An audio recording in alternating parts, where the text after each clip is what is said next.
The first scream is swallowed by the storm. The forest is alive tonight, not with whispers or wind, but with hunger. Rain lashes through the trees in sheets, slicing against bark and skin alike. Every drop feels like ice. Every breath burns. Aria runs, barefoot, soaked, bleeding. The mud grips her feet like it wants to drag her down, to feed her to whatever hunts behind her. Branches claw at her arms, her face, her hair. The forest doesn't want her to escape. It wants her to belong to it. She doesn't look back. She can't.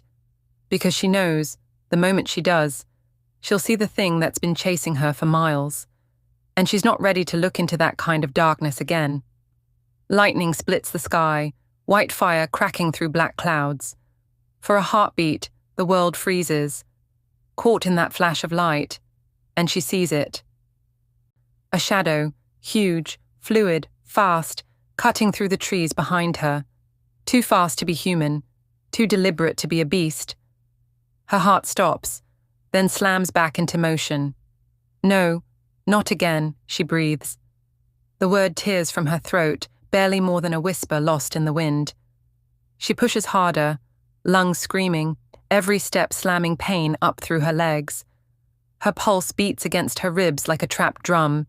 She can hear it, feel it, smell the iron in her own blood. And still, the thing follows. Every crack of a branch, every snap of a twig. It's behind her, closer. The air hums with tension. That animal silences before a predator strikes. She knows that sound too well. Then lightning strikes again, closer this time. The flash catches her wrist, silver glinting beneath her skin. No, not now. Her breath falters. Her vision blurs. The mark, the one she's spent her entire life hiding, begins to glow faintly, veins threading light beneath the surface. Silver, luminous, alive. Please, she gasps, not now, not here. But her body doesn't listen. The power stirs like something waking from a long sleep. It hums low in her chest, rising with every heartbeat. The air crackles around her. The rain doesn't touch her anymore. It hisses as it hits her skin, turning to steam. She drops to her knees behind a fallen tree, clutching her arm, where the light pulses hardest. Stop, she whispers. Stop. But the forest doesn't care for mercy. Something moves through the fog. Heavy, deliberate. Leaves crunch softly, rhythmically. A predator's patience. Aria presses a hand over her mouth, holding her breath. Her heart beats so hard she's sure it'll give her away. Then, a growl. Low, ancient, not the sound of one creature, but of something many, as if the forest itself is breathing in unison. The ground trembles. And then, silence. Her eyes dart through the dark, straining to see. The mist thickens, curling between the trees like smoke from a dying fire. A shape moves, massive, broad-shouldered. Its eyes catch the faintest glint of moonlight. Two golden flares, burning through the fog. Her throat closes. Every instinct screams run. But she can't. Her legs won't move. Her power still pulses, fighting to rise, begging to be unleashed. She knows what happens if she lets it out. She's seen it before. The destruction, the fire, the bodies. Not again, she whispers. The creature steps forward, closer, until she can smell it. Earth. Blood, rain, and something else, something familiar. The storm shifts. A gust of wind, sudden and strong, blows the fog apart, just long enough for her to see it clearly. A wolf, but not like any she's ever seen. Its fur is black as midnight, soaked and glistening. Its size is monstrous, its shoulders level with her chest, even on all fours. And its eyes. Gods, those eyes. Gold, fierce. Humans. The air between them hums with power, old, primal, magnetic. And then, without warning, the wolf lunges. She rolls aside, mud and rain exploding around her. The ground shakes with impact, as claws rake the spot she was in seconds ago. She scrambles up, slipping, falling again. Another growl splits the air, closer, louder, furious. The wolf circles. It's not hunting to kill, it's testing her, studying. Lightning flashes again, and in that flicker of white light, her power bursts loose. Silver light explodes from her chest, tearing through the rain. The wolf staggers back, snarling. Her veins burn, glowing bright under her skin. Her hands shake violently. It's happening. She can't stop it. She screams, but not from fear, from resistance. From the ache of holding something too big for her body to contain. The world tilts. Wind howls. Trees bend. Her power floods the clearing, hot, wild, uncontrolled. And the wolf's growl turns into something else. A roar. Then, silence. Only the sound of rain. Only her ragged breathing. She falls to her knees again, chest heaving, the light fading slowly from her skin. Her body trembles. Every muscle raw, every nerve screaming. The wolf is gone. Only scorch marks remain where her power met the earth. She stares at them, black, smoking, alive with faint silver embers. Tears blur her vision. What's happening to me? Her voice breaks. The rain answers with a whisper, not words, but something deeper, a feeling, a warning. She's not safe, not from them, not from herself. The forest begins to quiet. The storm, finally, starts to fade into a steady drizzle.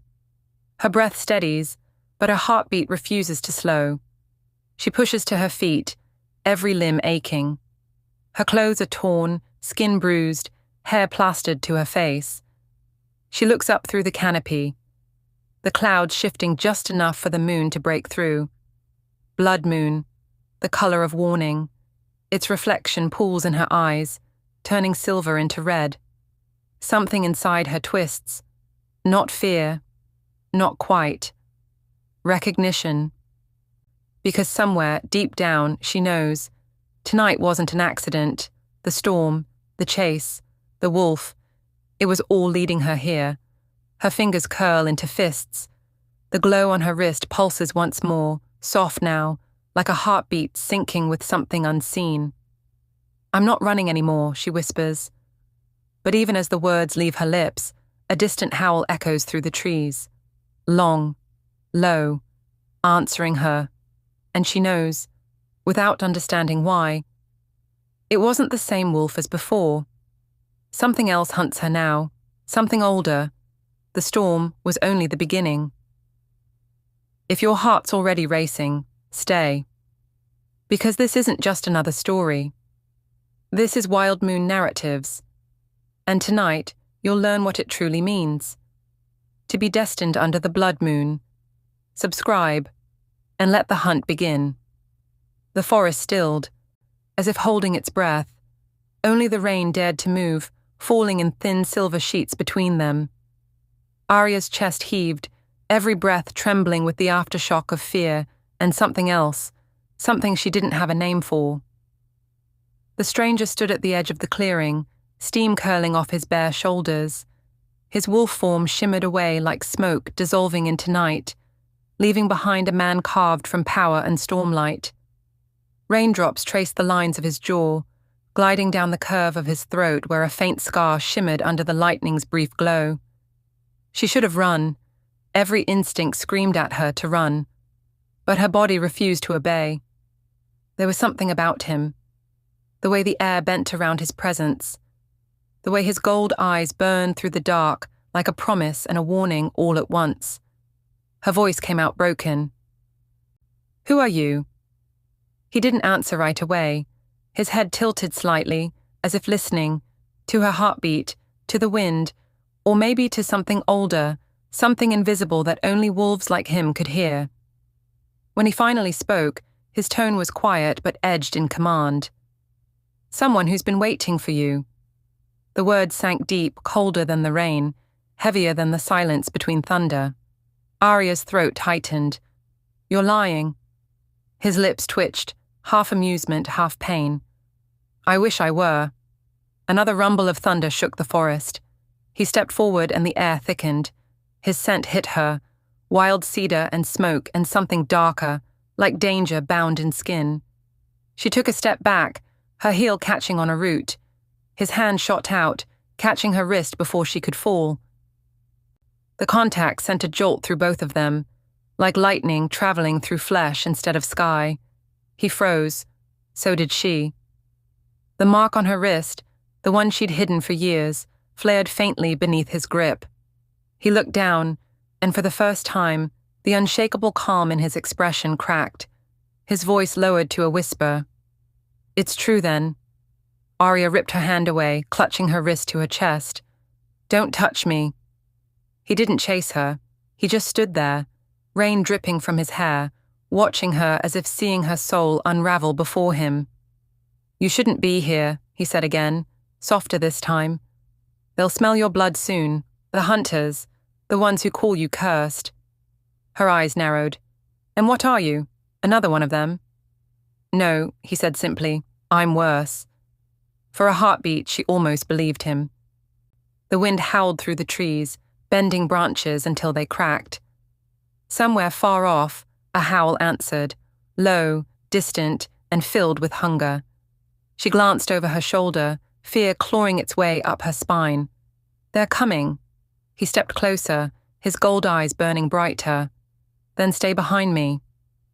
"I don't even know who you are." His voice was a growl now, but not of anger, of something deeper, something that trembled between restraint and instinct. "Names don't matter tonight, only survival." Then the forest erupted again. A blur of movement, a snarl tearing through the dark. The shadows came alive, wolves with eyes like coals, their bodies rippling with unnatural hunger. Aria stumbled back, her pulse pounding in her ears. The beasts closed in, their growls vibrating through the ground. But before the nearest one leapt, Kael moved. He was faster than the storm. He met the first creature mid-air, his shift ripping through him in a flash of gold and black fur. They collided with a sound that split the night, a snarl, a crack, a scream that didn't sound fully human. Aria ducked behind a fallen tree as claws slashed through the mud inches from her face. Sparks flew where they struck stone. She could taste iron in the rain, blood, his blood. Every instinct told her to run, but her legs refused. Something inside her, a wild pulse, a hidden force, kept her frozen, watching, feeling. Kael tore through the last of the beasts with brutal precision, his movements almost too fast to follow. Then, silence. He stood over the bodies, chest heaving, his fur matted with rain and shadow. Slowly, painfully, he shifted back, falling to one knee as his human form returned. Aria took a cautious step forward. "You're bleeding." He looked up, breath rough, eyes glowing faintly through the stormlight. "So are you." She touched her arm, the claw marks she'd nearly forgotten still burned, faintly pulsing with silver light under her skin. The same light flickered in his eyes. Something about him felt wrong and right all at once. He rose to his feet, towering over her now, his presence swallowing the distance between them. The storm around them began to ease, as if even the elements bent to his will. "You shouldn't have come this deep into the forest," he said. His tone carried more weight now, like a warning wrapped in regret. Aria squared her shoulders, forcing her voice steady. "You think I wanted to be here?" "No," he said quietly, "but you were meant to be." Her heartbeat faltered. "What does that mean?" He hesitated. For the first time, uncertainty flickered across his expression. "It means you've been running from something that was always running toward you." She didn't understand. Or maybe she did, and she didn't want to. Rainwater dripped down her face, mingling with the salt of her tears she hadn't realized had fallen. "You talk in riddles, Alpha." His jaw tightened. "So you do know what I am." "Everyone knows the Alpha of the Shadowclaw Pack," she said bitterly, "the one who walks between light and ruin." A faint, humorless smile curved his lips. "Is that what they call me now? What else should they call a man whose pack fears his name?" He took another step closer. "And what should they call the girl who sets the world on fire?" The words hit her like a blade. Her breath hitched, her mind flashing to memories she'd buried deep, flames licking the night sky, screams, the smell of smoke and ash. "I don't," she started, but her voice broke. Kael's gaze softened, but his tone remained steady, like someone used to holding his own pain on a leash. "I've known you since the first moon bled," he said again. "You can deny it all you want, but the blood never lies."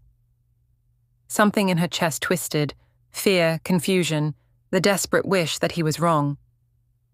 "I don't know you," she whispered. He looked at her for a long, quiet moment.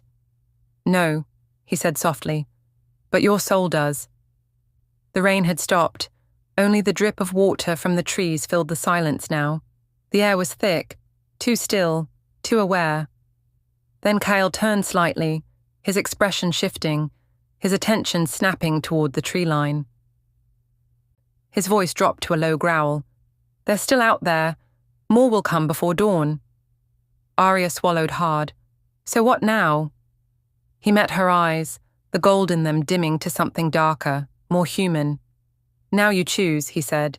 "You can keep running, or you can survive."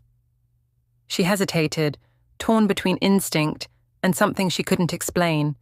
A pull, ancient and magnetic, that tied her to the stranger with golden eyes. He turned his back to her, walking toward the shadows. "Stay close," he said, "and whatever happens, don't look at the moon."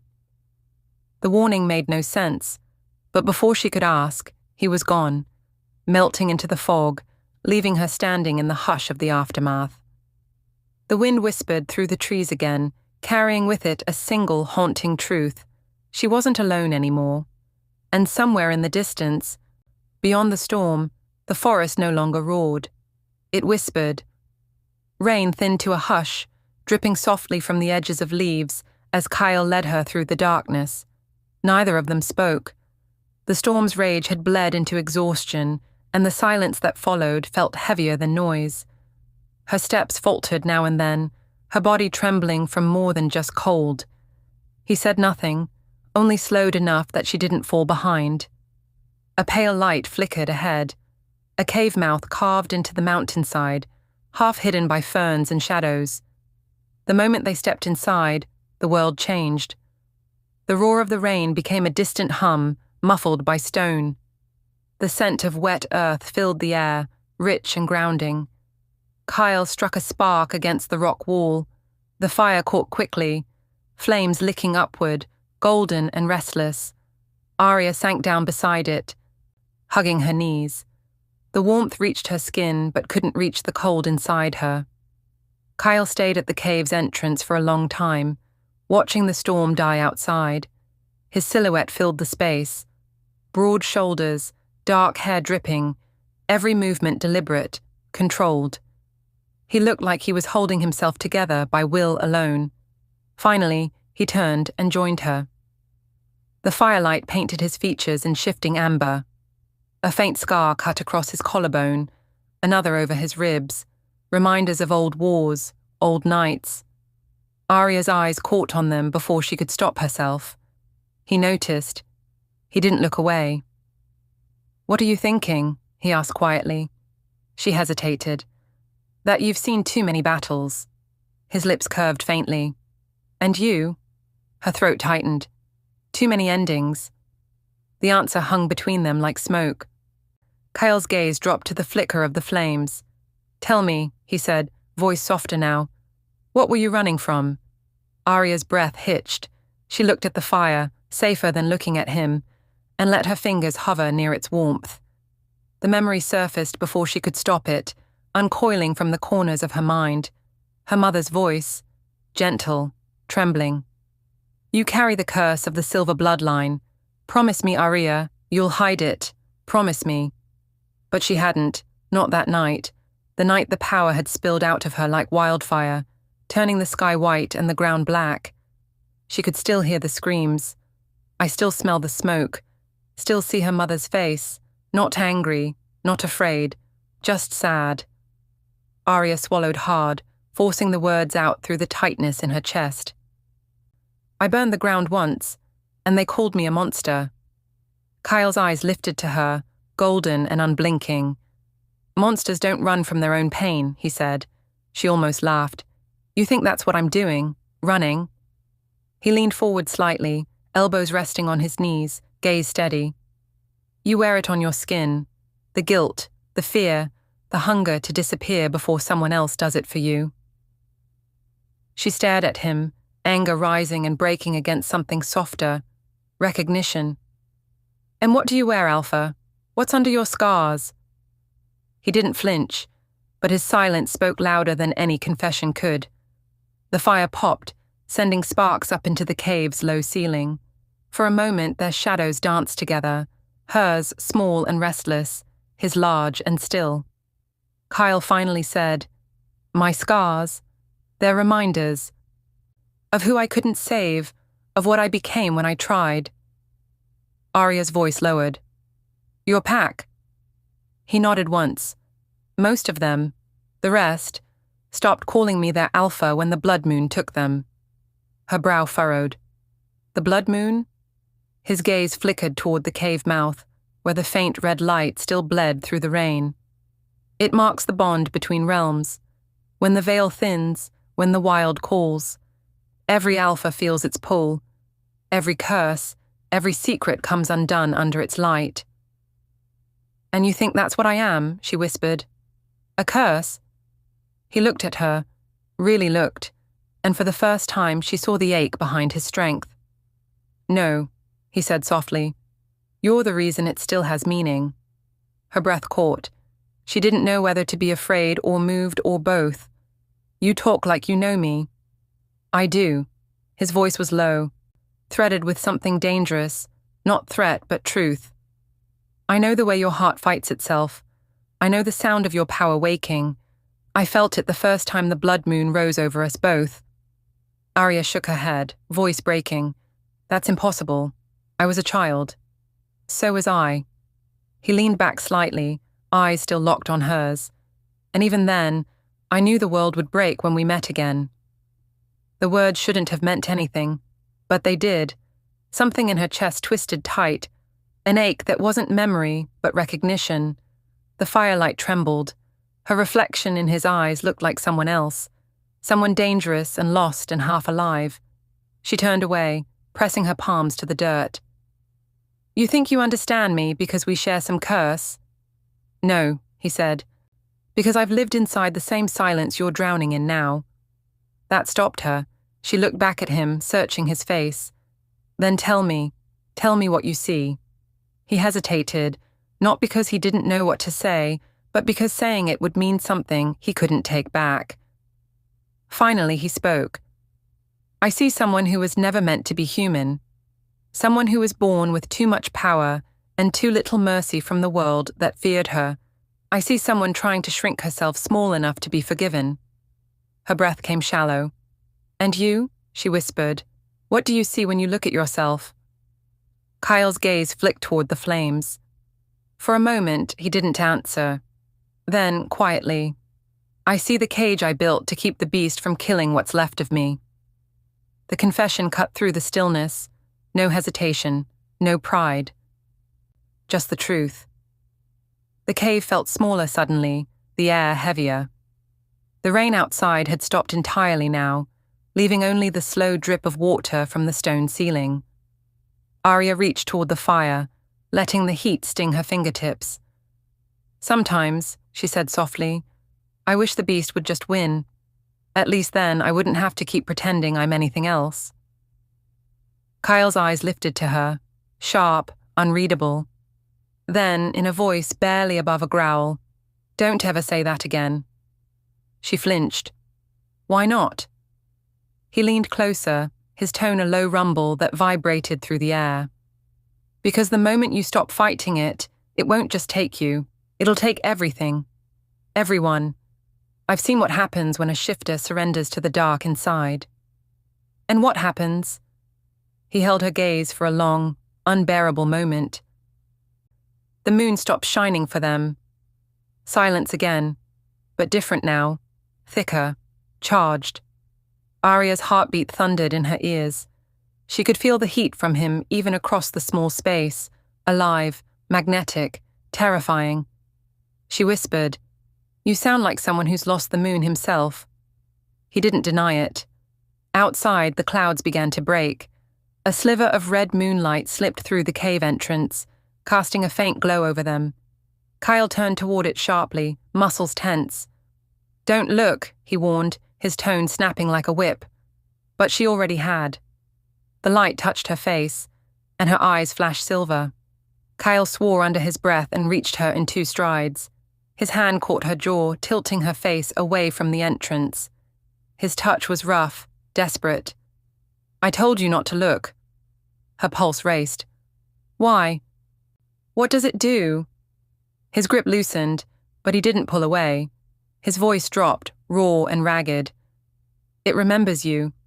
Every time it rises, it calls to what you are, to what you were before any of this." She could barely breathe. His thumb brushed against her throat, unintentionally, or maybe not. The contact sent a shiver through her entire body. "What am I?" she whispered. Kael's gaze softened, but his jaw clenched as if the truth itself hurt. "You're the blood that shouldn't exist, the heir to a power every alpha swore to destroy, the silver flame that burns even the moon." Aria's heart slammed against her ribs. "You're lying." "If I were," he said quietly, "you wouldn't be trembling right now." Her lips parted, but no words came. She could feel it, the truth of it, in her bones, in the way the air around her seemed to hum, in the faint light pulsing beneath her skin. The silence that followed was fragile, too full. Kael's hand fell away slowly, as if the distance between them suddenly mattered again. Then he stood, turning his back to her. "Get some rest," he said, his voice stripped of all softness. "Dawn will come fast, and when it does, everything changes." Aria stared at the fire, at the shadows it cast across the cave walls. Her body was still shaking, not from cold, but from the storm his words had left inside her. She didn't sleep. She watched the Alpha instead, the way he stood guard near the entrance, silent, unreadable, a creature made of scars and secrets. And in the faint red light of the fading moon, she realized something that scared her more than any curse ever could. She wasn't afraid of him anymore. She was afraid of what he might awaken in her. Blood moon began to rise. The night after the storm carried a strange kind of stillness, not peace, something heavier, something waiting. The forest looked different beneath the new moonlight, quieter, more alive. Every leaf glistened with the memory of rain. Mist clung to the ground like breath. Aria followed Kael through the trees, their footsteps softened by damp moss. Neither spoke. The silence between them wasn't empty anymore. It pulsed with unspoken things. Hours had passed since the cave, yet her skin still burned where his hand had touched her. She told herself it was just the remnants of the moon's light, the echo of the silver fire inside her. But she knew better. Kael walked ahead, his shoulders rigid, golden eyes catching flashes of moonlight. He hadn't said much since dawn. Now his voice cut through the silence, quiet but certain. "There's something you need to see." Aria frowned. "Where are we going?" His gaze flicked to her over his shoulder, to where it all began. She wanted to ask what he meant, but the forest around them seemed to answer first. The air grew warmer, thicker. The trees widened, forming a natural archway of roots and stone. Fireflies gathered in clusters, their soft light painting paths in the darkness. When they stepped through, the world opened. A clearing lay ahead, vast, ancient. The ground was covered in pale grass that shimmered faintly, like frost kissed by starlight. At its center, a pool of silver water reflected the moon so perfectly that for a moment, Aria thought she was staring into another sky. Around the pool stood 12 massive stones, carved with symbols that pulsed faintly, breathing in rhythm with the night. The air thrummed, alive with something older than magic, older than wolves, older than the world she knew. Aria stopped, unable to move further, Her voice barely carried. "What is this place?" Kael's answer was low, reverent. "The circle of the first blood." He stepped forward, his boots whispering over the wet grass. "This is where the moon chose its champions, where the bond between shifter and spirit was first made. Every alpha line traces back to this place, and every curse." She swallowed, eyes wide. The energy here was alive. She could feel it under her skin, vibrating like a second heartbeat. The silver pool called to her, pulling gently, insistently. "Kael," she said softly. "Something's happening." Her voice trembled and so did her hands. The mark on her wrist, the crescent entwined with flame, began to glow, faintly at first, then brighter. She lifted it toward the pool, drawn without thinking. Kael's eyes widened. "Aria, wait!" But it was too late. The air rippled. The symbols on the stones flared to life, one by one, in perfect sequence. The clearing filled with light, pure and cold. The hum became a sound, deep, resonant, like the echo of 1,000 howls layered together. Aria gasped as the glow from her wrist reached its peak, spilling out of her in waves. The light struck the pool, and suddenly the water wasn't water anymore. It became glass, then smoke, then memory. A figure rose from its depths, not flesh, not spirit, but something between. A woman, tall and crowned in light.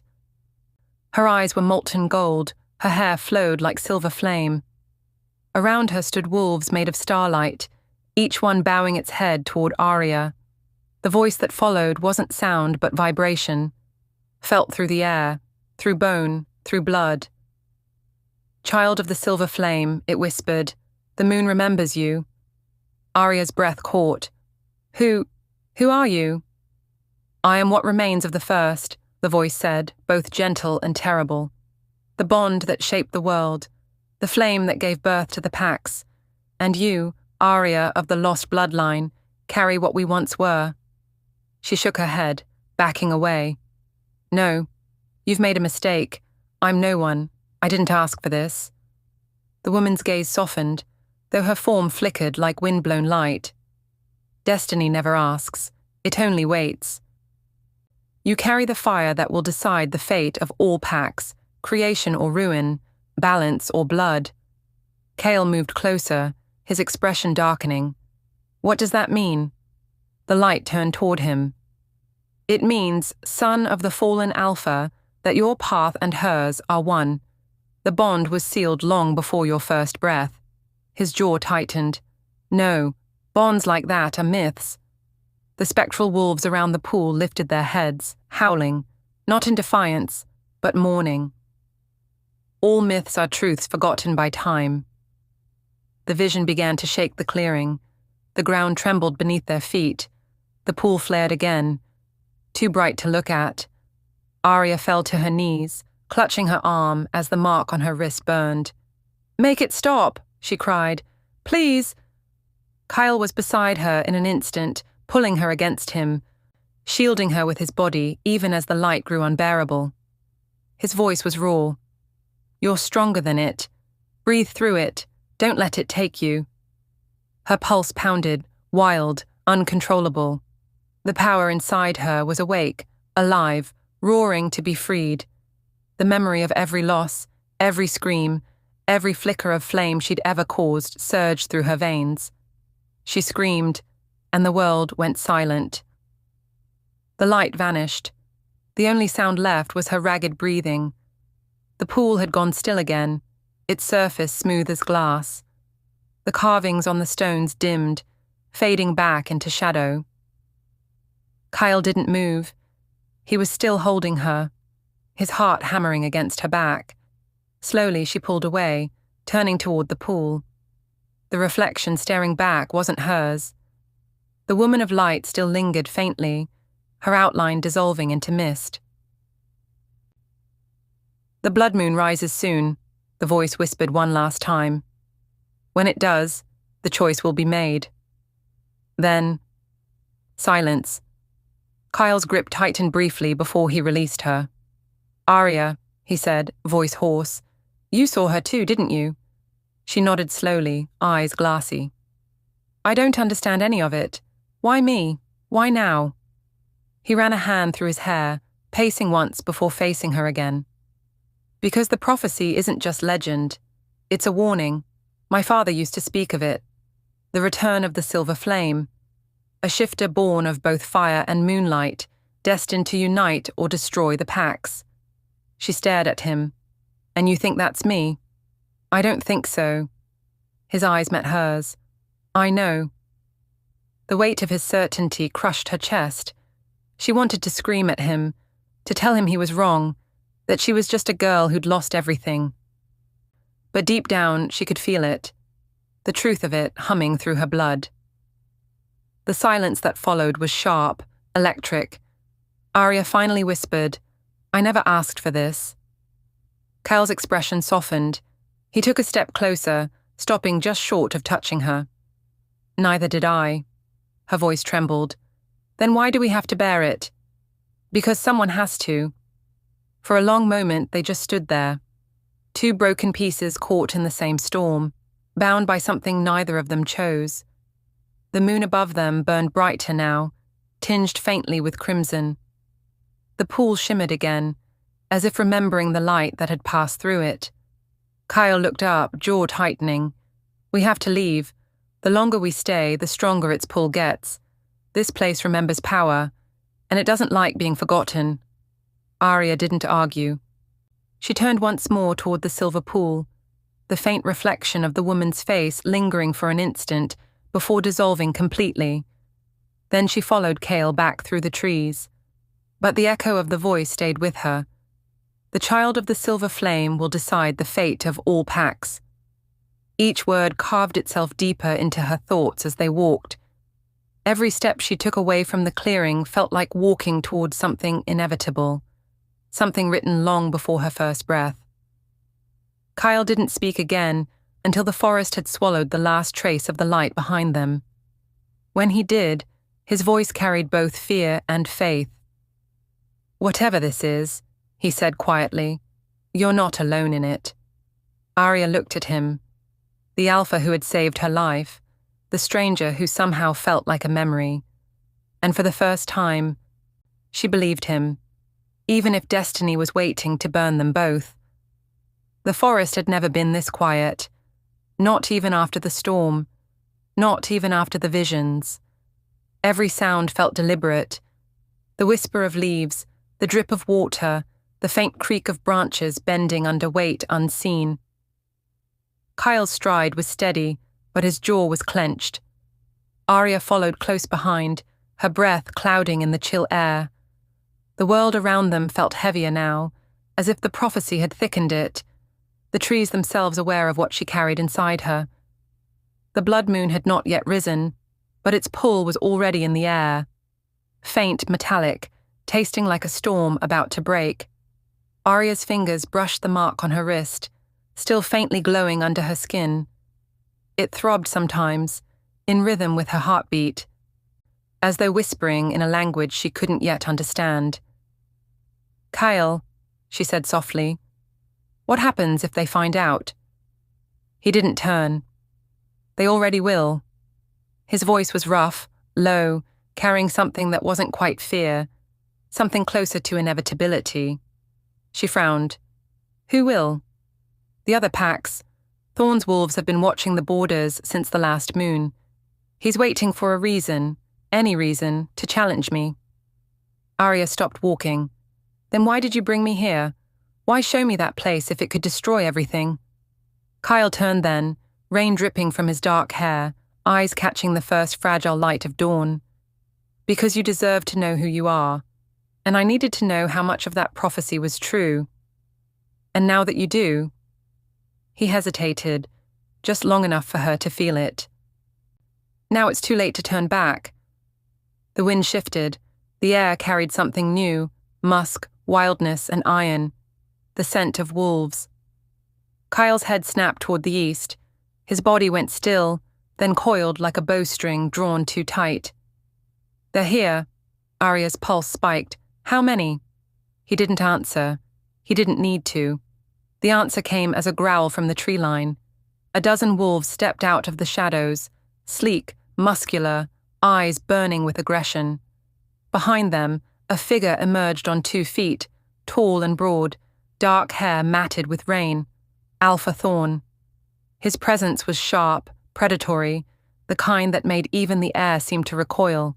He smiled, a thin, venomous curve. So it's true. The great Kael has been hiding something.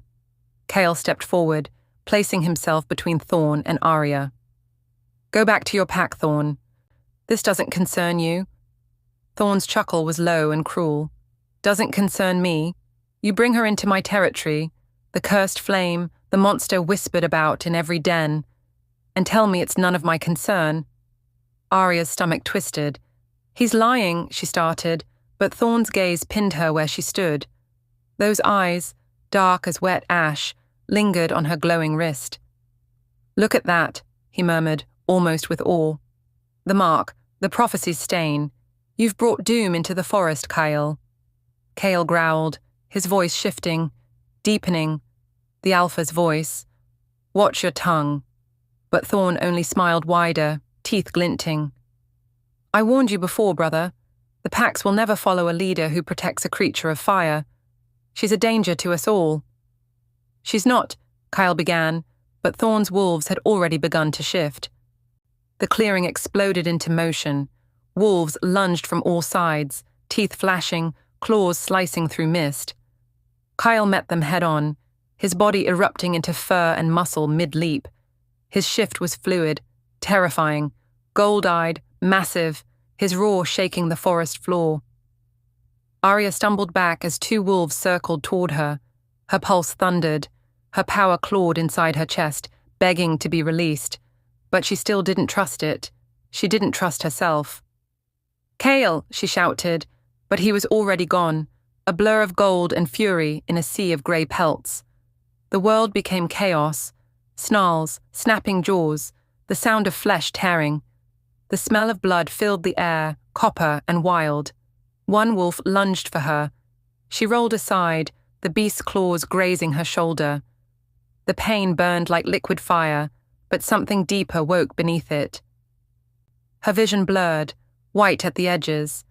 Time slowed, every sound sharpened. The rhythm of her heart echoed like thunder. She saw the wolf turn again, its eyes black with hunger. She felt the fear, not as a weakness but as fuel. When it leapt again, she didn't run. She raised her hand. The silver mark on her wrist erupted. Light spilled from her palm, bright and blinding, streaked with flame. The air cracked, and the wolf was thrown back mid-air, slammed into a tree with the force of a storm. Silence hit like a wave. Every head turned toward her, Kael's included. The energy still shimmered around her, weaving through her hair, her eyes glowing faintly white. She could feel the power humming in her veins, begging for more, for destruction, for freedom. And for a moment, she wanted it. Kael's voice cut through the silence. Rough, strained. Aria. She blinked, chest heaving. The light flickered, then dimmed. Her knees gave out, and Kael was there before she hit the ground, catching her. His skin was warm, his breath ragged. Around them, the rival wolves had frozen. Even Thorn looked shaken, eyes narrowed, lips curling in something between awe and disgust.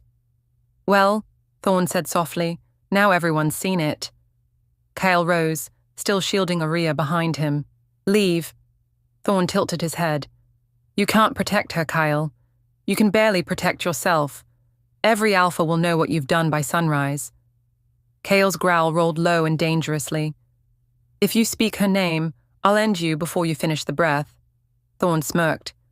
You'll have to kill a lot more than me to silence the truth. He looked at Aria again, his gaze lingering with a mix of pity and hunger. And you, Flameborn, pray the moon doesn't rise for you, because when it does, the world will come running.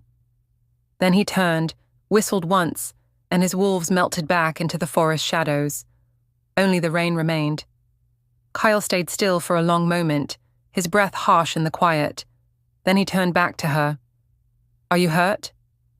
Aria nodded faintly, though her voice shook. They saw it. They'll tell everyone. He ran a hand through his wet hair, pacing once before stopping. They already will. Thorn won't waste time. By tomorrow night, every pack will know the prophecy has a face. And what will they do? She asked, even though she already knew the answer. Kael met her gaze. They'll come for you, for both of us. The words hung heavy between them. Aria wrapped her arms around herself, the cold finally settling in. You should have left me in the forest. Kael's jaw clenched. You think I could have done that? After what I saw? Her voice broke. You don't even know what I am. He stepped closer, eyes burning gold again, not from fury, but from conviction. Then tell me. I can't. Yes, you can. Something in his tone, low, steady, unyielding, cracked her resistance. She looked up, eyes shimmering with more than just light. You don't understand. Every time I use it, it gets stronger. It takes something from me. Something I can't get back. Kael's voice softened. Then we'll find a way to control it. Together. She shook her head. You can't save me from this. I'm not trying to save you, he said quietly. I'm trying to stand beside you. The honesty in his voice hit harder than any battle. For a heartbeat, neither of them moved. The forest around them seemed to exhale, as though even it understood what had been unleashed. The blood moon was still below the horizon, but its light was already beginning to stain the clouds. Faint red bleeding into grey. Kael finally turned away, scanning the trees. We can't stay here, not with Thorn's scent still fresh. We head north, to the ridge. There's an old safe house there. Aria hesitated, glancing once more at the place where Thorn had vanished. They'll follow. Let them. Kael's lips curled into something that wasn't quite a smile. They've been hunting ghosts for years. Let's give them one worth chasing. She didn't argue. She followed. But deep inside, beneath the fear and exhaustion, something else stirred, a flicker of fire that refused to die. The world was already turning against her. The packs would come. The prophecy was awake. And as the first rays of dawn broke through the trees, Aria understood the truth that had been waiting all along. The war for her fate had already begun. The climb into the mountains was brutal. The air thinned with every step, sharp and cold enough to sting the lungs. The world below them disappeared beneath layers of mist, and the forest's chaos faded into a distant hum. All that remained was wind, stone, and the slow, rhythmic crunch of Kael's boots breaking frost. Aria followed close behind, her legs trembling, her shoulder still bleeding beneath the makeshift bandage he'd tied hours earlier. Each movement burned, but she refused to fall behind. Pride was all she had left to hold on to. Pride, and the faint trace of his scent. Earth, smoke, and something that felt like home but shouldn't. The mountain swallowed sound. Even the wind seemed to listen. When they finally reached the ridge, Kael pushed aside a wall of brush, revealing a half-collapsed stone shelter, ancient, hidden by time and weather. Inside, the air smelled of ash and old memories. He struck flint against steel, coaxing life from the cold. Sparks caught on dry moss, and soon a small fire flickered to life between them. The silence stretched. The flames hissed and popped, throwing gold across his face. Aria sat near the wall, her back straight despite the pain. Kael knelt in front of her, unrolling a strip of cloth and a needle threaded with sinew. Let me see it, he said. I can handle it. His gaze lifted, steady and unamused. You're shaking. Her breath hitched. From the cold. From blood loss. He reached for her arm before she could argue. His fingers brushed her skin, steady, warm, careful, in a way that made her chest tighten. The firelight carved shadows over his hands, over the scars that crossed his knuckles. Scars she hadn't noticed before, scars that looked older than she could imagine. She didn't flinch when the fabric came away, revealing the gash. She watched him instead, the focus in his eyes, the way his jaw tightened when he saw how deep it was. He dipped the cloth in water, and wiped away the blood. The sting made her hiss, but he didn't pause. "You could have let me die," she murmured, voice trembling around the edges. He didn't look up. "I've done enough dying for one lifetime." Something in the way he said it, quiet, almost resigned, lodged beneath her ribs. "Kael," she whispered. "Don't," he said softly. "Don't look at me like that." "Like what?" "Like you want to understand." The needle pierced her skin. She barely felt it through the weight of his words. Outside, wind howled against the stone. Inside, time slowed to the rhythm of his hands, steady and deliberate, pulling wound to wound, closing what the world had opened. When he tied the final knot, his fingers lingered just a moment too long. She felt his pulse against hers, heavy and alive. He looked up then, and for the first time, she saw the exhaustion in his eyes. Not physical, but something deeper. The kind of tired that came from carrying too much for too long. "You've done this before," she said quietly. He gave a small, humorless smile. "Too many times. For others. For myself." Their eyes held. The silence between them grew thick, humming with something unnamed. Aria swallowed hard and looked away. Her wolf stirred under her skin, restless and aware. The fire made everything too warm, too close. She could smell him, cedar and rain and wildness, filling the air until it felt like it lived inside her. Her pulse betrayed her. He heard it. She knew he did. "Your heart's racing," Kael said quietly. "Because you're sitting too close," she shot back, voice barely more than breath. "Because you're afraid." She met his gaze again, her defiance trembling. "You think you know fear?" He didn't move, didn't blink. "I know what it's like to wake up every day waiting for the world to burn down again." Her throat tightened. He leaned back finally, giving her space, but not distance. His voice softened. "You don't have to trust me, Aria, but if you stay, you follow my lead. You don't run, you don't lie, and you don't hide that power again, not from me. And if I can't do that?" He looked at her for a long, quiet moment. "Then leave." The word hit harder than a blow. He turned away, tending to the fire, his shoulders rigid, the alpha mask falling back into place. But she could feel the strain underneath, the part of him that hadn't wanted to say it. She stared at the flames, at the shadows curling along the stone walls. Every part of her wanted to believe him, to believe that someone could stand beside her without burning. But belief had always been dangerous. The fire snapped, and she flinched. Her mother's voice echoed in her memory, faint and sharp. "The world will never love what it fears." Maybe Kael was right.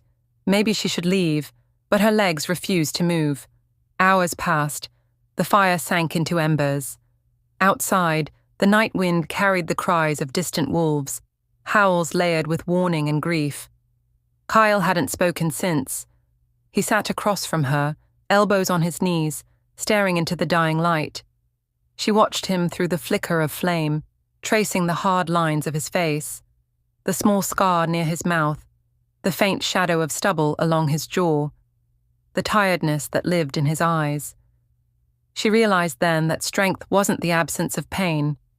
It was surviving despite it. She didn't realize she'd moved until she was beside him. He didn't startle, didn't even look up. He only said, "You should sleep." "I can't." "Then rest your eyes." "You're doing that thing again." "What thing?" "Talking like everything is simple when it isn't." Finally, he turned to her. "What do you want me to say?" "That I'm not a mistake." The silence after was long, the kind that hums with too much truth. Kael's voice, when it came, was low. "You think I'd risk everything for a mistake?" She looked away, blinking hard. "I don't know what to think anymore." "Then don't think." His hand lifted, hesitated, then brushed a strand of hair from her face. "Just breathe." Her pulse stuttered. The brush of his fingers felt like lightning, brief, quiet, devastating. For one heartbeat, she wanted to lean in, to close the space. But she didn't. Her body betrayed her, shivering, trembling. Not from cold, but from something that lived in the air between them. She could feel the heat of him, could feel his breath when he exhaled. She wanted to tell him to stop. She wanted to tell him not to. Kael pulled back first. "Rest," he said again, voice rougher now. "I'll keep watch." She wanted to argue, but exhaustion hit her like a wave, heavy and unstoppable.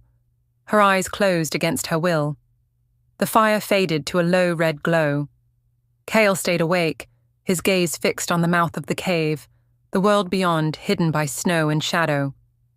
But every now and then, his eyes drifted back to her, to the way her hand rested near her face, to the faint shimmer of the mark on her wrist, to the small frown that lingered even in sleep. He wondered what she saw in her dreams. He wondered what it cost her to carry that fire inside her chest. And he wondered how much longer he could keep pretending that protecting her was only duty, because somewhere between the clearing and this cave, between prophecy and blood, she had become more than a burden, more than a flame. She had become the one thing he couldn't lose again. Outside, snow began to fall, soft, silent, relentless. The mountain breathed around them, old and watchful. When Aria stirred hours later, the fire had burned low. Kael was still awake, sitting against the wall, a blade resting across his knees. His eyes glowed faintly in the dark. "Did you sleep at all?" she whispered. He didn't answer. "You should," she pressed. "I can't." "Because of them?" He shook his head once. "Because of you." The words weren't a confession, but they landed like one. She looked at him, unsure whether to run from the meaning or reach for it. But before she could, the wind outside shifted, the scent of wolves again, faint but unmistakable. Kael's posture changed instantly. His body went still, predatory. "They've found us." Aria's heart seized. "Already?" He rose, scanning the entrance. Thorn won't stop until he buries what he fears. "What do we do?" Kael's gaze met hers, and for the first time, she saw something new flicker in his eyes. Not command, not calculation. Trust. "We survive," he said simply. "Together." And in that single word, together, something inside her broke open. The firelight caught the silver in her eyes. She nodded once. "Then lead, Alpha." The corner of his mouth lifted, not a smile, but something quieter, fiercer. And as they stepped into the storm again, shoulder to shoulder, the distance that had once divided them was gone. For the first time since the prophecy began to whisper her name, Aria didn't feel alone. The night bled red. The moon hung swollen and low, heavy as judgment, its light spilling across the valley like liquid fire. The world seemed to hold its breath. Every wolf, every elder, every whisper of wind, waiting. The council had gathered beneath the sacred pines, where the air crackled with tension and the scent of smoke and wet earth. The stones that circled the clearing glowed faintly, reflecting the red hue of the blood moon above. Aria stood at the center, her cloak torn from the mountain's escape, her face pale but unflinching. The mark on her wrist, crescent and flame, pulsed faintly, as though the moon itself called to it. Around her, dozens of eyes gleamed in the darkness, gold, amber, and feral green, watching, judging. Kael stood a few steps away, his presence like a wall, his shoulders tense. Every instinct in him screamed to keep her close, but the council's summons had left him no choice. Not tonight. The oldest among them, Elder Marek, raised his hand. "Kael of the Bloodfang," he said, his voice rasping like bark. "You bring before the council one not of our pack. Explain yourself." Kael's jaw flexed. "She's under my protection." A murmur rippled through the circle. "Protection?" someone hissed. "From what?" "From you," Kael snapped, voice sharp as a blade. But Aria could feel it. The unease, the hostility, the prickle of suspicion that slid over her like claws on skin. They weren't here to listen. They were here to decide. Thunder rolled distantly. The blood moon deepened. Then came the voice that cut through everything, smooth, confident, venom dressed as calm. "Tell them what she really is, Alpha." Kael stiffened. The sound came from behind him, a familiar tone. Too familiar. His beta Darren stepped into the firelight, his once loyal second. The man who had followed him into every battle. Now his eyes gleamed with something darker. He paced slowly, like a wolf circling prey. "Tell them how you found her covered in blood. Tell them about the bodies she left behind. Tell them what that mark on her wrist means." Gasps rippled through the crowd. The tension thickened until it felt like breathing smoke. Aria's stomach twisted. "What are you doing?" she demanded, her voice shaking. Darren smirked. "What should have been done the moment you crossed our borders?" Kael stepped between them, a low growl rumbling from his chest. "You're out of line." "Am I?" Darren turned, addressing the council now, his voice rising. "She burned her own pack to ash. Her power isn't a gift, it's a curse that consumes everything it touches." The words hit like a blade to the gut. Aria froze. The air vanished from her lungs. "You don't know what happened," she whispered. "Oh, I do." Darren's grin was sharp. "I've seen the ruins. I've smelled the ash. You think the wind forgets?" The crowd shifted, restless. Murmurs became growls. "She carries the cursed mark," someone whispered. "She brings the fire that devours." Kael's fallen under her spell. Her eyes found Kael's, his expression unreadable. "Tell them it's not true," she said softly. "Tell them." He opened his mouth, hesitated, and in that single heartbeat of silence, everything broke. Aria's voice cracked. "You knew?" Kael's throat worked. "I was trying to protect you." "Protect me?" Her laugh was raw, shaking. "By hiding what I am? By letting them whisper and stare like I'm something you should have buried?" He stepped closer, desperation flaring. "Aria, listen." "No," she snapped. "You don't get to call my name like it means something." The crowd was restless now, feeding on the scent of blood and anger. The moonlight painted their faces crimson. Darren's voice cut through again. "You see, even now she burns with it. The prophecy's curse, the silver flame that destroys the Alpha line." Kael turned on him, fury in his voice. "You dare—" But it was too late. The damage was done. The words had rooted like poison. Aria backed away slowly, her heart slamming against her ribs. "You all think you know what I am," she said, voice trembling. "But none of you were there." The wind shifted, the firelight wavered. "When they came for my pack," she continued, "I begged the moon to save us. I begged her. But when the power came, it didn't save. It burned. I didn't choose it." Her voice cracked. "I didn't choose any of this." Silence fell. For a moment, pity flickered in a few eyes. But fear was stronger. Fear always was. Kael reached for her, his voice low, almost pleading. "Aria, stop, please." But the look she gave him stopped him cold. "Why?" she whispered. "So you can lie to me again?" He froze. She shook her head, tears slipping down her cheeks, glowing faintly in the moonlight. "You said you wanted me to trust you, but all this time, I was just something you were trying to control, a weapon you hoped to tame.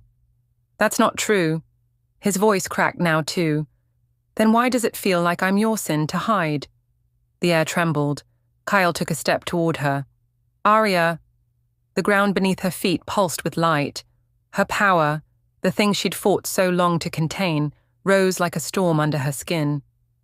"No," she whispered, backing away. "Not now." But the moon demanded otherwise. Her veins flared silver. The mark on her wrist burned white hot. The air around her shimmered with heat and energy. Wolves stumbled back, their instincts screaming. The ground split beneath her feet, glowing with threads of molten fire. Kael's heart slammed against his chest. "Aria, you have to breathe. Listen to me." But she couldn't hear him. The roar in her blood drowned everything out. Memories, pain, betrayal. It all poured into the fire inside her until she couldn't tell where one ended and the other began. Her scream tore through the night, raw and unearthly. The trees bowed, the stones cracked, the very air burned. The circle erupted into chaos. Wolves fled, the council scattered. Kael ran through the storm of light, the force pushing against him like a hurricane. "Aria!" he shouted, reaching her as the power surged higher. "You'll destroy yourself." Her eyes blazed like twin stars. "Maybe that's what I was meant to do." He grabbed her wrist, ignoring the heat that scorched his skin. "No, you were meant to survive." For a heartbeat, everything froze. Her breath caught. His hand was still on hers, their veins glowing where they touched, silver and gold intertwining. The energy faltered. The light dimmed. For the first time, she saw him. Really saw him. The pain, the fear, the love buried under all that command. But before either could speak, a shadow moved behind them. Darren's voice cut through the chaos. "You see what she brings? Fire and ruin." Kael spun, but the betrayal came too fast. Steel flashed. A dagger, silver-edged, soaked in wolfsbane, buried itself in Kael's side. Time shattered. Kael staggered, blood blooming dark against his shirt. "Kael!" Aria screamed, catching him as he fell to one knee. Darren stepped back, breathing hard, eyes wild. "I did what had to be done. You're no longer fit to lead." Kael's growl was weak but laced with fury. "You've damned us all." The fire around Aria reignited, this time colder, sharper, guided by something more than rage. "Run," Kael gasped. "Please, before it's too late." But she didn't. She turned to Darren, her voice low, shaking, dangerous. "You wanted to see the curse?" The air itself held still. "Then look at it." Her power unfurled like wings of fire. The ground cracked open beneath her. The air turned molten. Wolves howled and fled into the dark. Only Kael stayed, half-conscious, watching through blurred vision as her glow painted the night with silver flame. When the storm finally broke, when the light faded, the clearing was empty save for ash, wind, and the sound of her ragged breathing. Aria stood in the center, trembling. Her hands shook. The ground smoked around her. Kael lay still. She dropped to her knees beside him, panic clawing up her throat. "No, no, no. Kael, open your eyes." He stirred barely. His blood glistened black under the moonlight. "You should have run," he rasped. "I couldn't." His fingers brushed hers weakly. "Then we fall together." Tears spilled down her face. "Don't say that." He gave a faint, broken smile. "You were never my sin, Aria." And then his hand went still. The world went silent. The fire in her veins went cold. The blood moon loomed above, vast, merciless, eternal. And somewhere deep inside her, something cracked open. Not the fire, but the thing beneath it. The part of her that loved him. The part that refused to die quietly. The wind carried the ashes of the clearing across the valley. The wolves that survived whispered his name, Kael, the fallen alpha. But for Aria, there were no words, only the sound of her own heartbeat and the promise she made to the night. "I will bring you back, even if the moon burns for it." The storm gathered again. Her shadow stretched long under the red light, and as she walked into the darkness, the mark on her wrist flared once more. Not as curse, but as vow. The blood moon fractured. Its once red glow bled into shadow, turning the sky to ink and smoke. The forest groaned under a darkness so deep it seemed to drink the light itself. Every living thing held its breath. Wolves scattered into the night, their howls dying before they reached the trees. From the ruins of the council clearing, something moved. A heartbeat, faint but defiant. Kael. He lay among the ashes, half buried in the earth that had burned with her power. His blood had turned black under the moonlight, his breath shallow. The dagger wound seared with wolfsbane, and even his healing could not keep up. Still, his hand twitched once, grasping at the air, at a memory, at her. Aria. Her name left his lips like a prayer lost in smoke, but she was gone. Or so they thought. Beyond the valley, the river that split the mountains glowed faintly, silver light cutting through the dark. The current churned, as though something ancient stirred beneath, and from that restless water she rose. Aria's body trembled with exhaustion, but her eyes burned with something new. Cold fire, steady and absolute. Her skin shimmered faintly with the reflection of the moon, though the moon itself had turned black. Her mark pulsed on her wrist, no longer a crescent in flame, but a circle of light and shadow intertwined. She looked to the east, where the first howl of terror split the silence, then another, then hundreds more. The Shadow King had come. He rose from the tree line like smoke given form, a shape without shape, a wolf without eyes, his body woven from the absence of light. Wherever he stepped, the ground withered. The trees bowed and turned to dust. He spoke not with words, but with a voice that crawled through the mind. The child of flame burns again. Aria's breath caught, his presence pressed against her chest, thick and suffocating, tasting her fear. You were meant to end, the voice whispered. Your fire feeds me. Her fingers curled into fists. She could still feel Kael's hand going still in hers. The echo of his last words burned through her like oxygen meeting spark. You were never my sin, Aria. Her tears fell, turning to steam before they touched the ground. Then she whispered, No. The river surged behind her, glowing silver white. Wind tore through the valley, scattering ash and leaves like 1,000 dying stars. I am not your curse, she said softly, her voice trembling at first, then steady. I am your reckoning. The Shadow King laughed, the sound like bone cracking under ice. His darkness surged forward, swallowing the valley. The world went black, and then, light. It burst from her like the breaking of dawn after centuries of night. Silver flame roared from her hands, spiraling into the sky, wrapping around her body in a storm of radiance. The ground trembled, stones lifting into the air, orbiting her like moons. The Shadow King struck, tendrils of darkness lashing out, but every strike met her fire and dissolved into nothing. Still, he pressed harder, his form expanding until it filled the horizon. The sky itself screamed. You cannot fight what you are, her voice answered, fierce and clear. Then I'll redefine what I am. Her body arched as the power tore through her veins. It burned. Yes, gods, it burned. But she didn't fight it this time. She guided it, molded it, became it. Her hair lifted in the storm, her eyes blazing like twin eclipses. The earth split open. The moon above cracked, spilling streaks of red and silver across the clouds. And from that chaos, Kael stirred. He could feel her power from across the valley.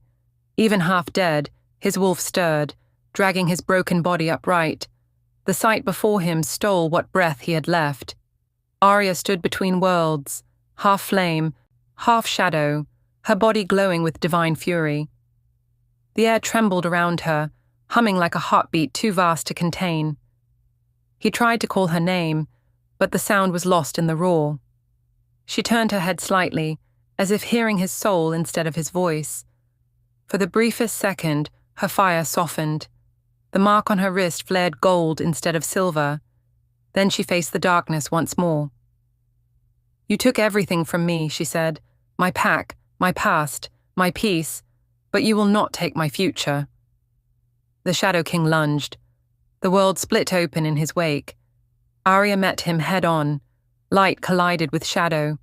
The sound was like the breaking of 1,000 stars, violent, beautiful, final. The explosion tore through the valley, turning night to day and silence to song. Kael fell to his knees, one hand clutching his wound, eyes wide as the storm engulfed everything. All he could see was her silhouette against the inferno, fragile and infinite, her power tearing apart the very fabric of the curse that had bound her bloodline for generations. And then silence. Ash drifted through the air like snow. The Shadow King's form flickered, fading into nothing. His voice, once deafening, was now a whisper in retreat. Fire always burns itself in the end. But she didn't burn. She stood amid the ruin, chest heaving, body trembling, eyes dimming from silver to soft grey. The mark on her wrist glowed once more, then settled into a faint shimmer, calm, complete. Kael stumbled toward her, his steps uneven, blood still seeping from his wound. When he reached her, she swayed, catching herself against his chest. "You shouldn't be standing," she whispered, voice raw. He managed a half smile. "Neither should you." Her laugh came broken, tired. "You always have to match me, don't you?" "Always." His voice was rough, but there was warmth there, the kind that could melt through lifetimes of winter. She looked up at him, the light of the fading moon reflected in her eyes. "Kael." He brushed her cheek with a trembling hand. "You're still here." "So are you." A long silence followed. The air smelled of rain and smoke, and the faint sweetness of renewal. He lowered his forehead to hers, voice barely above a whisper. "You were never the curse, Aria. You were the fire that reminded us what it means to fight for something." Her lips trembled. "And what about you?" He smiled faintly, eyes closing. "I'm just the fool who walked into the fire and refused to leave." She caught his hand as he swayed, the wound in his side pulsing again. "No, not this time. You're not leaving me." He opened his eyes. "Then burn with me, one last time." The wind rose again, wrapping around them like a sigh. She pressed her palm to his wound, and her light poured into him. Not the consuming fire from before, but something softer. Healing, not destroying. His body shuddered. The wolfsbane hissed and faded from his blood. When he opened his eyes, the gold of his wolf shone brighter than before, threaded with silver. Her power had changed him. His fingers traced the new mark glowing faintly at his wrist, a crescent entwined with flame, the same as hers. The bond was complete. Above them, the blood moon shattered entirely, breaking into streaks of silver light that rained down like tears of the gods. The sky cleared, revealing dawn for the first time in what felt like centuries.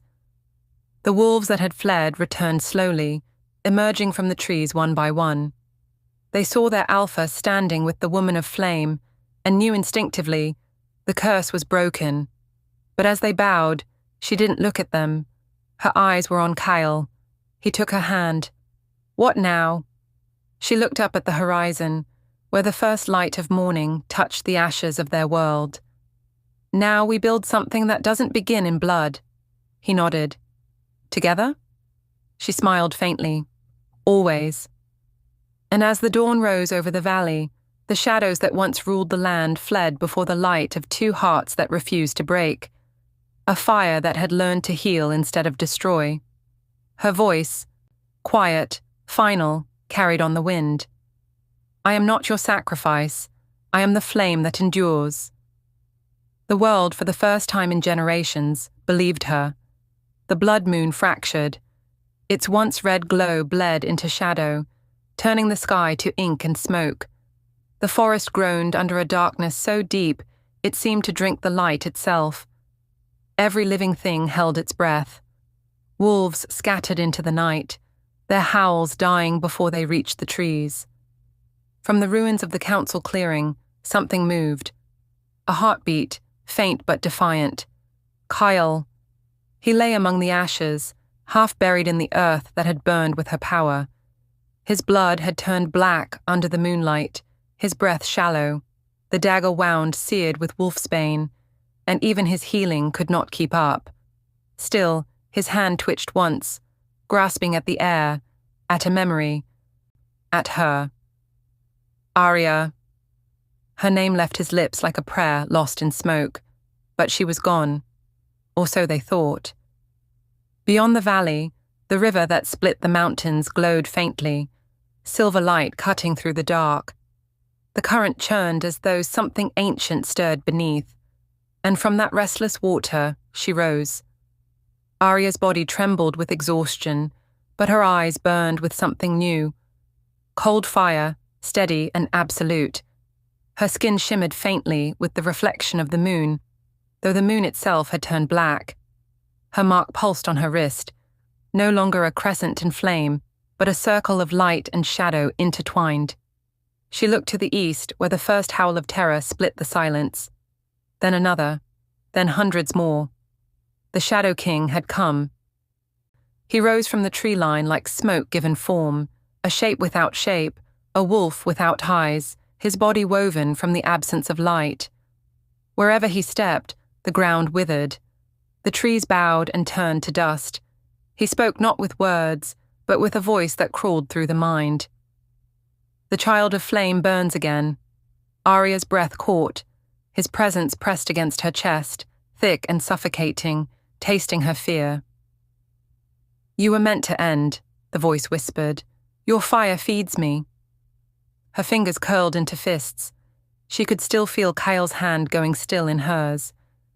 The echo of his last words burned through her like an oxygen-meeting spark. You were never my sin, Aria. Her tears fell, turning to steam before they touched the ground. Then she whispered, No. The river surged behind her, glowing silver-white. Wind tore through the valley, scattering ash and leaves like 1,000 dying stars. I am not your curse, she said softly, her voice trembling at first, then steady. I am your reckoning. The Shadow King laughed, the sound like bone cracking under ice. His darkness surged forward, swallowing the valley. The world went black, and then, light. It burst from her like the breaking of dawn after centuries of night. Silver flame roared from her hands, spiraling into the sky, wrapping around her body in a storm of radiance. The ground trembled, stones lifting into the air, orbiting her like moons. The Shadow King struck, tendrils of darkness lashing out, but every strike met her fire and dissolved into nothing. Still, he pressed harder, his form expanding until it filled the horizon. The sky itself screamed. You cannot fight what you are, her voice answered, fierce and clear. Then I'll redefine what I am. Her body arched as the power tore through her veins. It burned, yes, gods, it burned.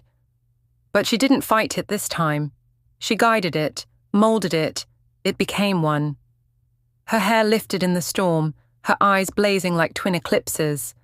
The earth split open, the moon above cracked, spilling streaks of red and silver across the clouds. And from that chaos, Kael stirred. He could feel her power from across the valley. Even half dead, his wolf stirred, dragging his broken body upright. The sight before him stole what breath he had left. Aria stood between worlds, half flame, half shadow, her body glowing with divine fury. The air trembled around her, humming like a heartbeat too vast to contain. He tried to call her name, but the sound was lost in the roar. She turned her head slightly, as if hearing his soul instead of his voice. For the briefest second, her fire softened. The mark on her wrist flared gold instead of silver. Then she faced the darkness once more. You took everything from me, she said. My pack, my past, my peace, but you will not take my future. The Shadow King lunged. The world split open in his wake. Aria met him head-on. Light collided with shadow. The sound was like the breaking of 1,000 stars, violent, beautiful, final. The explosion tore through the valley, turning night to day and silence to song. Kael fell to his knees, one hand clutching his wound, eyes wide as the storm engulfed everything. All he could see was her silhouette against the inferno, fragile and infinite, her power tearing apart the very fabric of the curse that had bound her bloodline for generations. And then silence. Ash drifted through the air like snow. The Shadow King's form flickered, fading into nothing. His voice, once deafening, was now a whisper in retreat. Fire always burns itself in the end. But she didn't burn.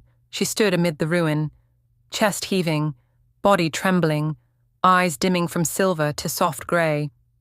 The mark on her wrist glowed once more, then settled into a faint shimmer, calm, complete. Kael stumbled toward her, his steps uneven, blood still seeping from his wound. When he reached her, she swayed, catching herself against his chest. "You shouldn't be standing," she whispered, voice raw. He managed a half smile. "Neither should you." Her laugh came broken, tired.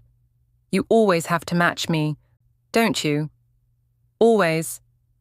His voice was rough, but there was warmth there, the kind that could melt through lifetimes of winter. She looked up at him, the light of the fading moon reflected in her eyes. "Kael." He brushed her cheek with a trembling hand. "You're still here. So are you." A long silence followed.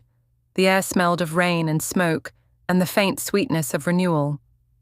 He lowered his forehead to hers, voice barely above a whisper. "You were never the curse, Aria. You were the fire that reminded us what it means to fight for something." Her lips trembled. "And what about you?" He smiled faintly, eyes closing. "I'm just the fool who walked into the fire and refused to leave." She caught his hand as he swayed, the wound in his side pulsing again. "No, not this time. You're not leaving me." He opened his eyes. "Then burn with me, one last time." The wind rose again, wrapping around them like a sigh. She pressed her palm to his wound, and her light poured into him. Not the consuming fire from before, but something softer. Healing, not destroying. His body shuddered. The wolfsbane hissed and faded from his blood.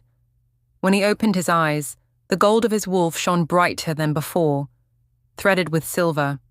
Her power had changed him. His fingers traced the new mark glowing faintly at his wrist, a crescent entwined with flame, the same as hers. The bond was complete. Above them, the blood moon shattered entirely, breaking into streaks of silver light that rained down like tears of the gods. The sky cleared, revealing dawn for the first time in what felt like centuries. The wolves that had fled returned slowly, emerging from the trees one by one. They saw their alpha standing with the woman of flame and knew instinctively. The curse was broken, but as they bowed, she didn't look at them. Her eyes were on Kael. He took her hand. "What now?" She looked up at the horizon, where the first light of morning touched the ashes of their world. "Now we build something that doesn't begin in blood." He nodded. "Together?" She smiled faintly. "Always." And as the dawn rose over the valley, the shadows that once ruled the land fled before the light of two hearts that refused to break, a fire that had learned to heal instead of destroy. Her voice, quiet, final, carried on the wind. "I am not your sacrifice. I am the flame that endures."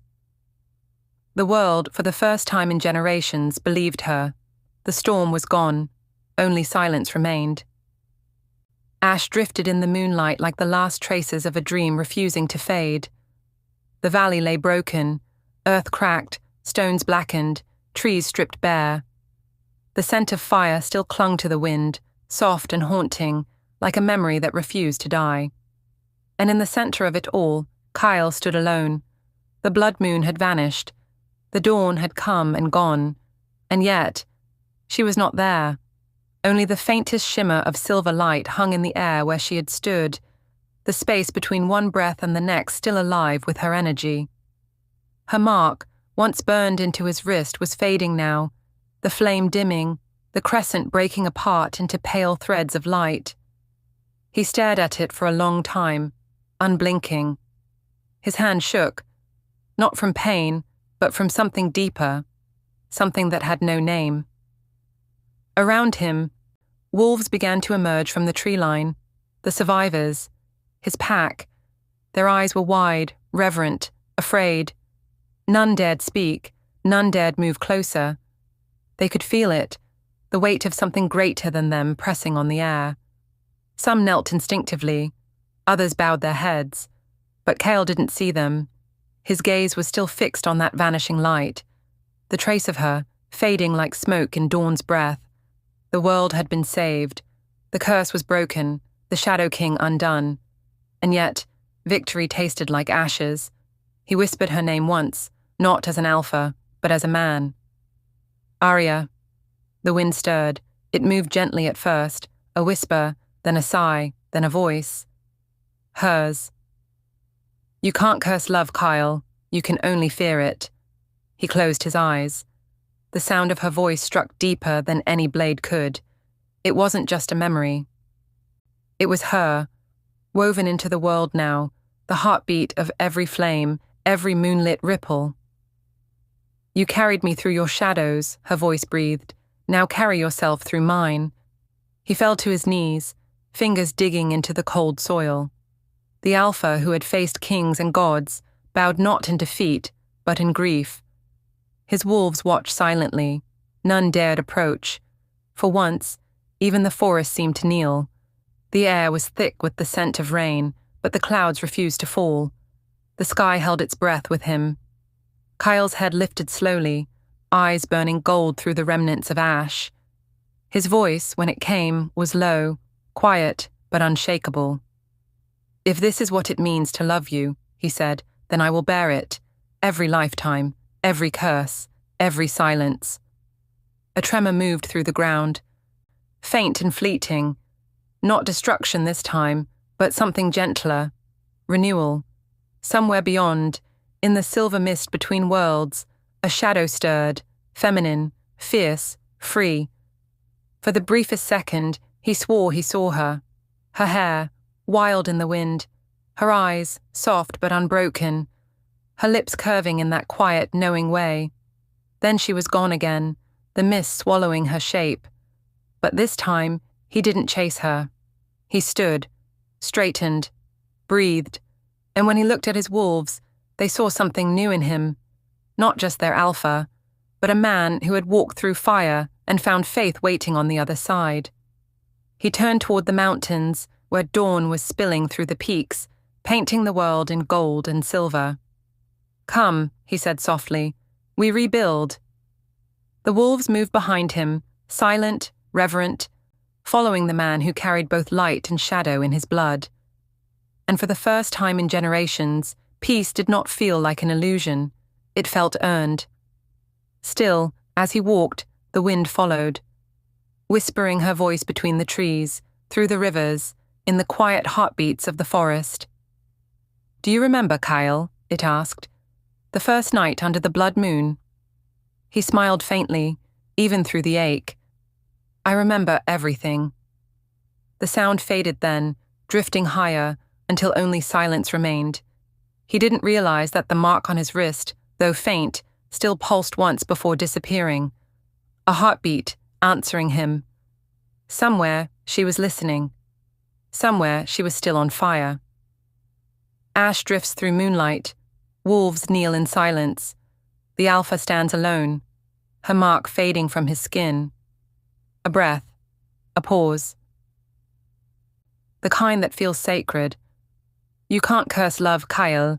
You can only fear it. The silence stretches, shimmering.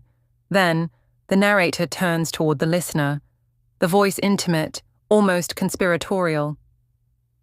Would you have chosen her, or feared her too? The tone deepens, a slow ember behind each word, persuasive, magnetic. If her fire lit something inside you, if you felt the heartbeat beneath the storm, then don't let this story fade. A soft inhale, the final line delivered like a promise, low, certain, unforgettable. Subscribe to Wild Moon Narratives, where love howls, legends burn, and destiny always leaves a scar. The sound of wind fades. The last thing the listener hears is the faint echo of a heartbeat, hers, then silence. The world slept under a healing sky.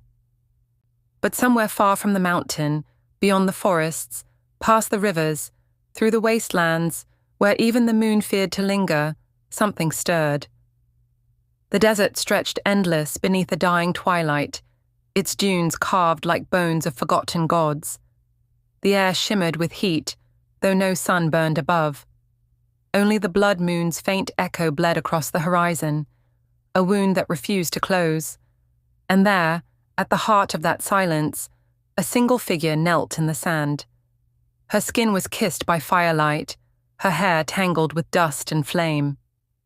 Beneath her shoulder blade, the mark, that same crescent entwined with fire, glowed faintly through her torn cloak.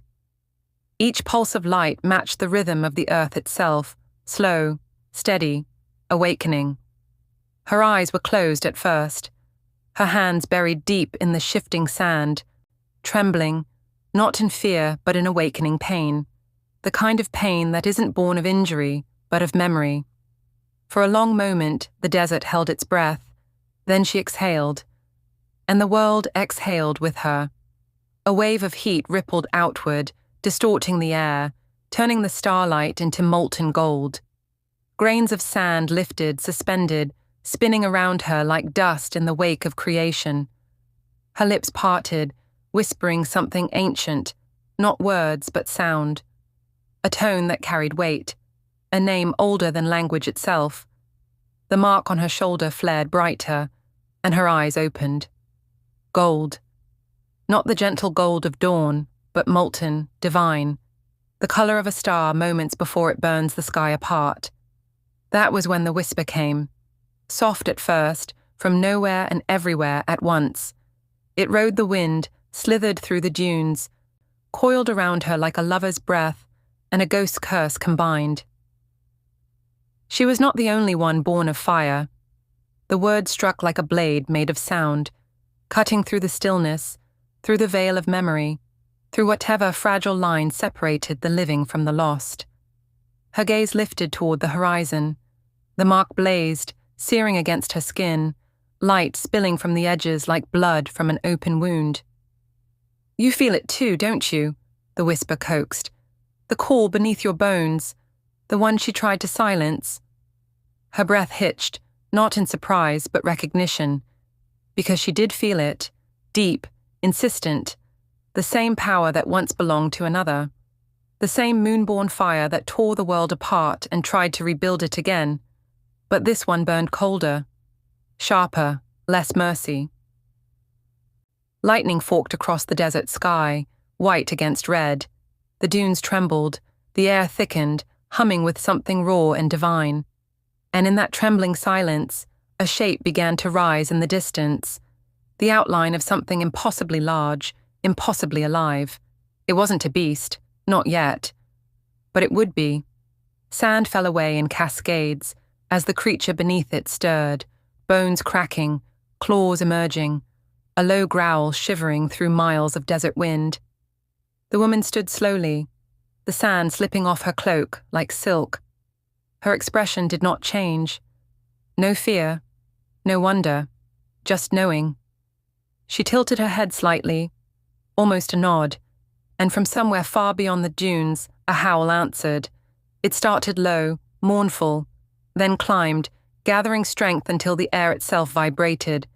It rolled across the desert like thunder, ancient, powerful, angry. The ground split beneath her feet. Flames burst from the cracks, licking at the air, curling in serpentine ribbons that twisted into the shape of wolves before dissipating into smoke. She did not flinch. Instead, she smiled, a slow, haunting thing that carried no warmth, only promise. Her voice, when she finally spoke, was soft but unshakable. "You called for the flame," she said. "You forgot it never dies."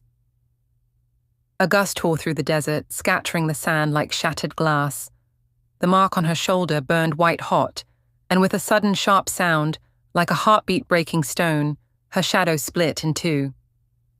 The second shape that formed beside her was not human. It stood taller, heavier, fur dark as ash, eyes the same molten gold as hers. It turned its head toward her, and for a breath, the world seemed to bow. Then together, they looked toward the horizon, where the faintest glimmer of silver marked the edge of dawn. "Let them rebuild," she murmured. "Let them believe the curse has ended." Her fingers brushed the wolf's muzzle, affectionate, lethal, sacred. "When the moon bleeds again," she whispered, "we will rise." The air shimmered, The dunes trembled. And then, silence. No trace of her remained, save for the faint glow of her mark burning deep in the sand, pulsing with that same rhythm the earth could never forget.